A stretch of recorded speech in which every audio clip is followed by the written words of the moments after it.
Hello guys, welcome to my mini blog. हजुर सन्चै हुनुहुन्छ? म पनि एकदम सन्चै छु। आजको मेरो मिनी ब्लग चाहिँ नुहाउनुबाट सुरु हुन्छ र म चाहिँ नुहाइसकेर अब स्कुल पनि जानुपर्ने हुन्छ। यता मेरो बहिनी चाहिँ स्कुल जानु भनेर रेडी पनि भइसकेछ। भाइ चाहिँ रेडी भएको छैन अनि म पनि अब रेडी भएर जानुपर्ने हुन्छ र म चाहिँ रेडीसेडी भएर अब स्कुलतिर नि लाग्यो। हामी चाहिँ स्कुल जाँदै थियौँ म र साथी भएर, अनि बाटोमा सर्फ पनि रहेछ क्या। हामी त्यो घरबाट निस्किनु अलिकति लेट भएर केटाहरू चाहिँ आइसकेको रहेछ, अनि केटाहरू चाहिँ यहाँ पर्खिँदै रहेछ क्या हामीलाई।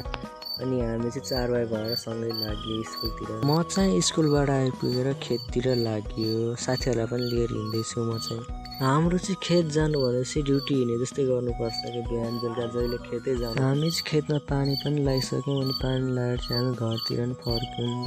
थ्याङ्क यू सो मच हजुरहरूले मेरो भिडियो हेरिदिनु भएकोमा, र तपाईँहरूलाई मेरो ब्लग कस्तो लाग्छ कमेन्ट गर्नु होला। आजको लागि यति नै, हजुरसँग अर्को ब्लगमा भेटौँला।